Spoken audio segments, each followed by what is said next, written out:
C'était un matin de mai 2026, à l'extrême nord des Philippines. Sur les dunes de sable qui donnent sur la mer, des soldats ont soigneusement positionné un camion militaire, pointé vers l'horizon. On ne parlait pas beaucoup. Chacun savait ce qui allait se passer. 2 missiles ont été tirés.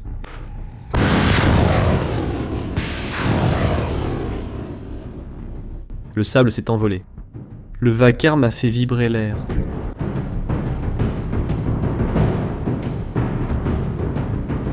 Et 6 minutes plus tard, un navire qui se trouvait à 75 km de là, en pleine mer, a été touché.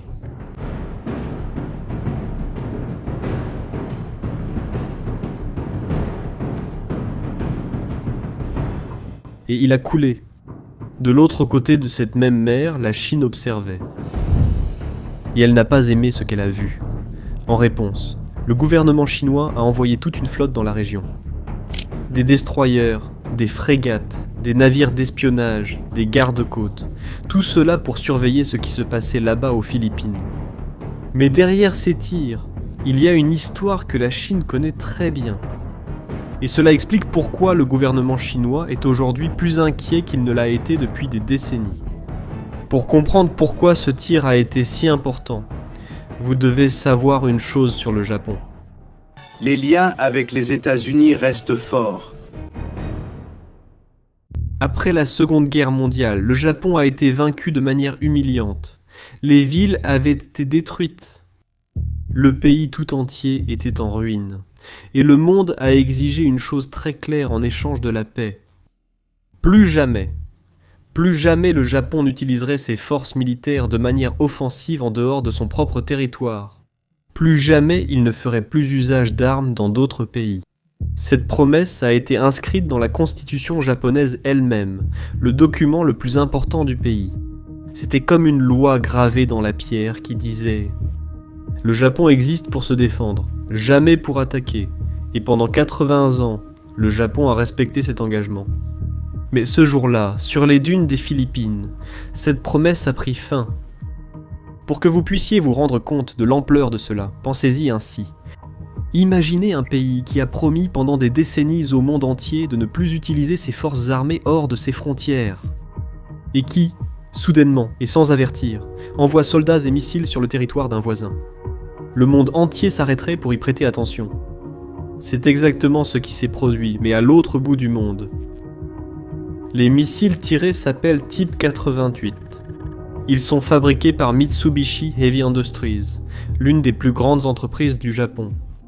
Chacun d'eux contient une charge explosive capable de détruire un navire de guerre entier.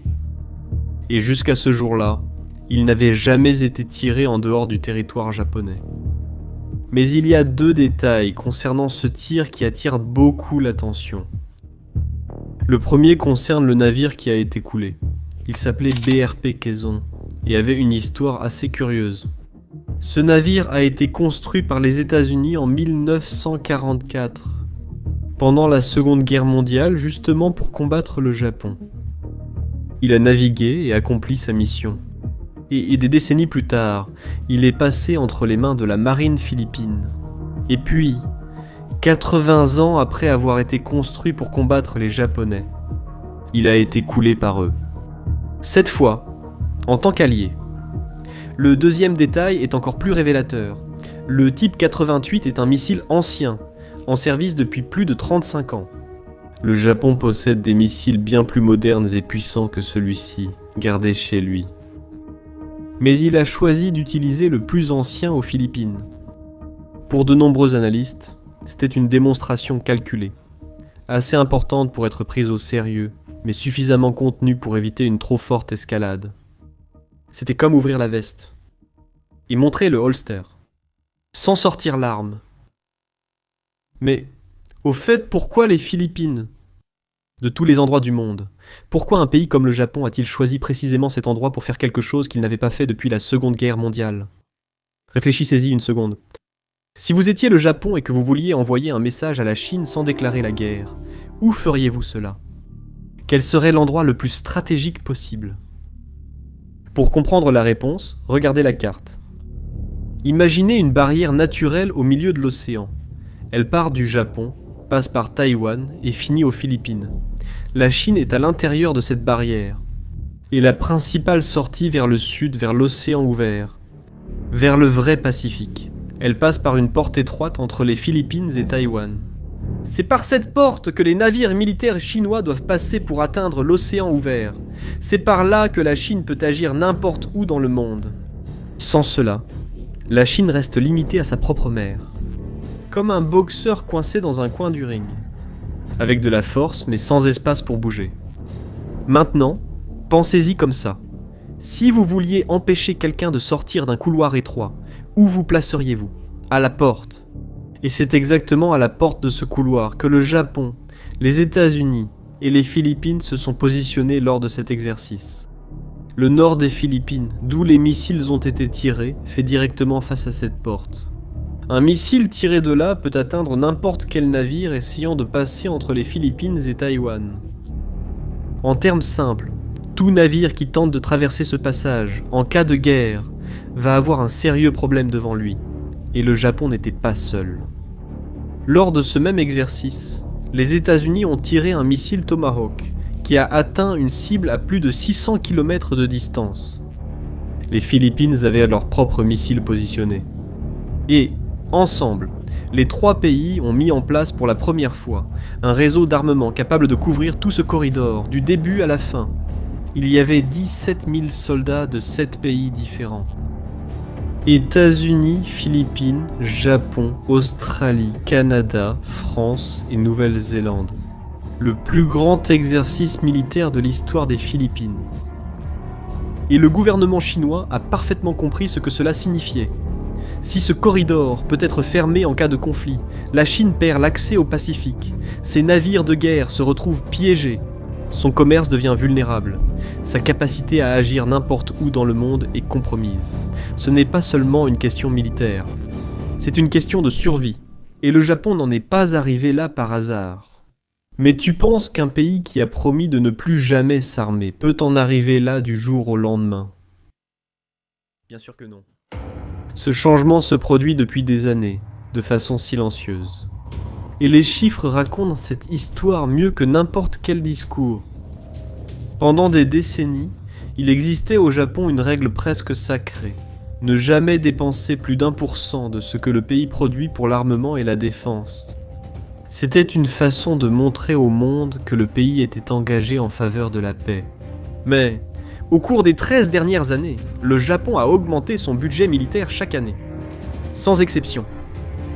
En 2026, cette dépense a atteint 70 milliards de dollars, le plus élevé de l'histoire du pays.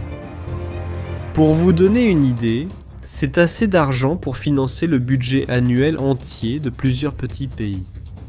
Et le plan est de continuer à augmenter. Et derrière ce changement, il y a deux noms que vous devez connaître. Le premier est Shinjiro Koizumi, le ministre de la Défense du Japon. C'est lui qui était personnellement sur ces dunes, aux Philippines, observant le tir de près, aux côtés du ministre de la Défense philippin.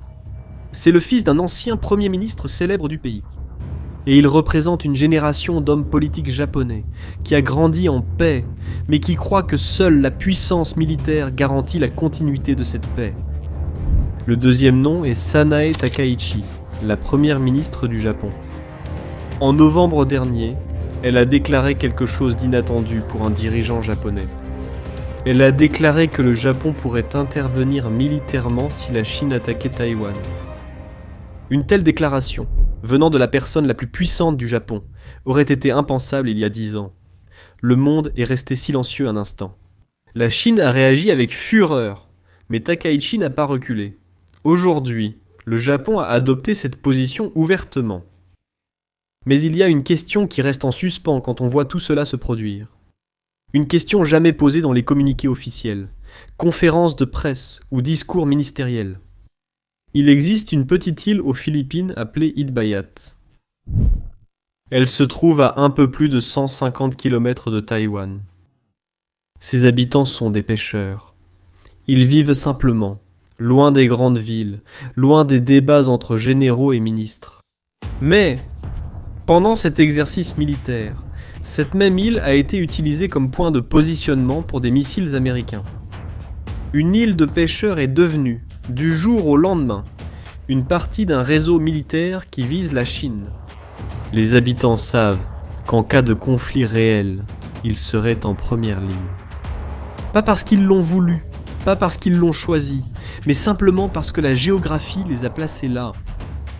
Et c'est peut-être ça, au fond, que toute cette vidéo essaie de dire. Ce ne sont pas seulement les pêcheurs d'Itbayat. C'est n'importe quelle personne ordinaire, n'importe où dans le monde, qui se réveille un jour et découvre que le monde autour d'elle a changé sans prévenir. Que des décisions prises par des généraux et des premiers ministres dans des salles où la plupart d'entre nous n'entreront jamais, affectent directement la vie de personnes qui n'avaient rien à voir avec cela. Le tir aux Philippines en mai 2026 n'était pas seulement un test d'armement, c'était un message.